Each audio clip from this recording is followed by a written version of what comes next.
नहीं सिर्फ आपके शहर का गौरव बढ़ाएगा बल्कि आपके लिए रमणीय व मनोरंजक स्थल के तौर पर विकसित होगा। एनटीपीसी द्वारा CSR के तहत 16.75 करोड़ रुपए की कुल लागत से नहर के दोनों किनारों का सौंदर्यीकरण और पुनर्विकास का कार्य का शुभारंभ स्थानीय सांसद श्री R.K. सिंह के करकमलों द्वारा दिनांक 25 फरवरी 2024 को किया गया था।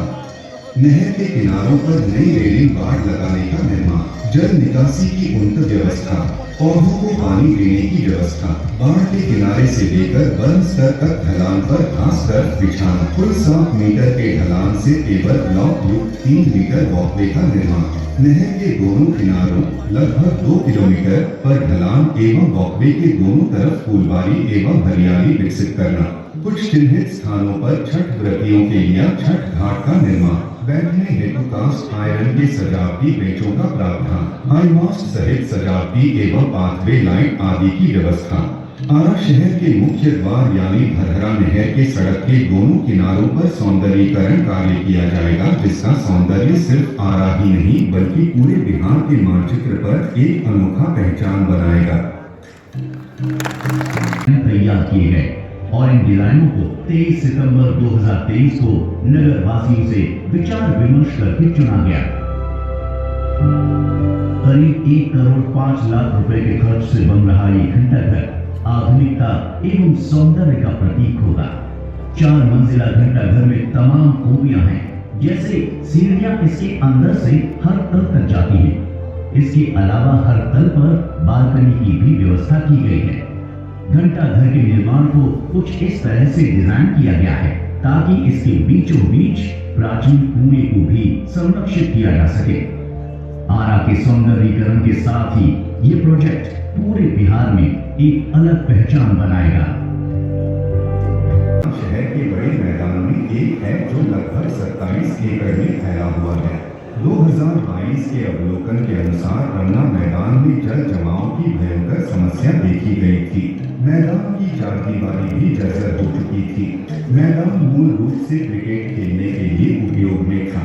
वीर कुंवर सिंह रमना मैदान के जीर्णोद्धार व सौंदर्यीकरण का जिम्मा विद्युत मंत्रालय की महारत्न कंपनी NTPC को 12 फरवरी 2023 में सौंपा था। इस कार्य का शुभारंभ एवं शिलान्यास श्री R.K. सिंह माननीय केंद्रीय विद्युत नवीन एवं नवीकरणीय ऊर्जा मंत्री के करकमलों द्वारा रविवार दिनांक 12 फरवरी 2023 को संपन्न हुआ। अब हम आपको ले चलते हैं रमना मैदान के 3D मॉडल के विकास यात्रा पर, जो विकसित हो रहे विभिन्न सुविधाओं से आपको रूबरू कराएगा। नई एंट्रेंस गेट, मैदान के चारों तरफ walking track, kids play area, योग करने हेतु प्लेटफॉर्म, बैठने के लिए बेंच और गज़ीबो की व्यवस्था, toilet and drinking water block, open gym, high mast light, decorative light, पूरे मैदान में उत्कृष्ट घास एवं स्प्रिंकलिंग सिस्टम, पेड़ पौधों सहित पर्याप्त हरियाली, जल जमाव से निजात हेतु मैदान में जल निकासी की व्यवस्था। आप सभी को बताते चलें कि कुल 12.22 करोड़ रुपए की लागत से तैयार होने वाले इस मैदान को आधुनिक सुविधाओं से लैस किए जाने की योजना अपने पूर्ण अवस्था में है। इस मैदान के चारों तरफ मैक्सिकन एवं सिलेक्शन एक हरी घास लगाया है। वहीं पूरे मैदान में स्प्रिंकलर सिस्टम की व्यवस्था की गई है। खूबसूरत लाइटिंग, मोरम रनिंग ट्रैक, चेकर्स टाइल्स युक्त walking track, open air gym, बच्चों के खेलने का नियत स्थान, वृहद शौचालय, पीने का पानी, गज़ीबो, हाई मास्ट लाइट सहित अन्य अत्याधुनिक सुविधाओं का निर्माण कार्य पूरा हो चुका है। वहीं जल जमाव की समस्या से निपटने हेतु मैदान के चारों ओर जल निकासी के लिए उन्नत शॉर्टकट लगाई गई है। इसके अतिरिक्त मैदान के चहारदीवारी का पुनर्निर्माण के साथ ही धरोहर थीम पर आधारित आकर्षक मुख्य द्वार का निर्माण किया गया है। NTPC द्वारा हर संभव प्रयास किया जा रहा है कि आरा वासियों के लिए ये ऐतिहासिक मैदान अपने सभी सुविधाओं से परिपूर्ण होकर जल्द ही आरा की सुंदरता में चार चांद लगाएगा।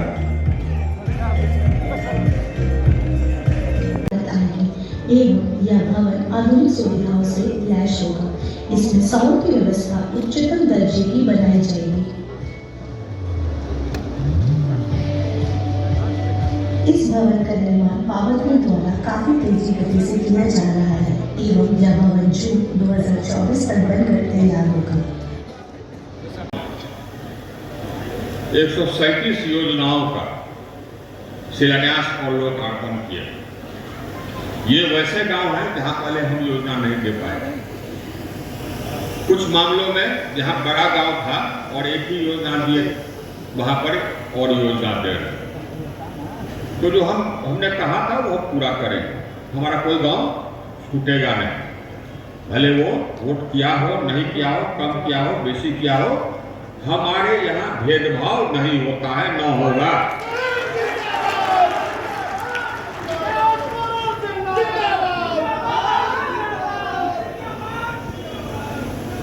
ये तो हम भी यही के हैं, हमारा यहाँ से रिश्ता है, तो ये हमारा ही जिला, हमारा ही क्षेत्र। तो हम आप सभी की ओर से एनटीपीसी को, पावर ग्रिड को, आरईसी को, पीएफसी को, एनएचपीसी को और जो बहुत सारे हमारे संगठन हैं, उनको हम धन्यवाद देना चाहते हैं, जिन्होंने यहाँ आकर हम लोग के क्षेत्र को, हम लोग के जिला को संवारा और संवार रहे हैं। इनका काम करने का तरीका भी बहुत प्रोफेशनल, एकदम टेंडर करके काम करते हैं, पारदर्शी तरीके से काम करते हैं और काम की गुणवत्ता भी उत्तम रहती है। इनके काम में कोई गड़बड़ नहीं होता है। ये हम देख रहे हैं, पूरे देश के पैमाने पर देख रहे हैं, पूरे देश के पैमाने पर। तो इसीलिए हमको अपनी संस्थाओं पर गर्व है, क्योंकि उनका कार्यशैली अच्छा है, वो बढ़िया काम करते हैं, गुणवत्तापूर्वक काम करते हैं। उसके बारे में कभी चिंता करने की हमको आवश्यकता नहीं। हम ये जानते हैं कि जो काम होगा एकदम सबसे सर्वोत्तम उत्तम गुणवत्ता का होगा। हमारा जो एमपी लैंड का काम है, उसमें भी हमने देखा कि कहीं थोड़ा बहुत इधर उधर किसी ठेकेदार द्वारा हो जाए, नहीं तो जो अभियंता वर्ग है जो कि हमारा काम करते हैं, हमारे काम में गोलमाल नहीं करते। अब बाकी जो करते होंगे उससे हमको कोई मतलब नहीं, लेकिन हमारा काम जो करते हैं एमपी लैंड का भी, वो भी बहुत बढ़िया करते हैं, ठीक ठाक करते हैं। हमारा जो काम रहता है वो चलता है। जैसे कि जो रोड हमने बनाया, आरा रोड हमारे ही समय का बना हुआ, जो रोड हमने बनवाया हमारे समय में, मैं यहाँ का पथ निर्माण विभाग का प्रधान सचिव था। 1906 दिसंबर से लेकर के 2006 दिसंबर से लेकर के 2009 तक रोड का कायाकल्प हमने कर दिया था। हम ये पहली बार नीतीश जी मुख्यमंत्री बने, उन्होंने हमको पथ निर्माण विभाग का जिम्मेवारी सौंप दिया, क्योंकि बिहार का रोड देश में सबसे खराब रोड। आज जब हम यहाँ बिहार छोड़ करके दिल्ली गए, तो बिहार का रोड, उनके पार्टी के भी 2-3 ठेकेदार बंद हो गए, जो कि बड़े बड़े नेता भी थे, ठेकेदार भी थे, उन्होंने एक बार भी नहीं कहा, एक बार भी पैरवी नहीं किया उन्होंने नीतीश जी ने। हमको कहा बल्कि कि देखिए साहब, तो आए थे तो हम समझ गए कि पैरवी का टाइम, हमने कहा कि हम कुछ नहीं कर सकते। अब पूरा उन्होंने हमको समर्थन दिया, इसीलिए ये संभव भी हो सका। और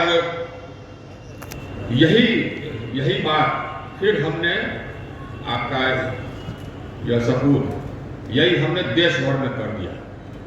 बिजली का प्रभार हमको दिया गया, और मैं ये कह सकता हूं कि बिजली में जो हमने काम कर दिया उसका कोई जोड़ा नहीं, कोई जोड़ा।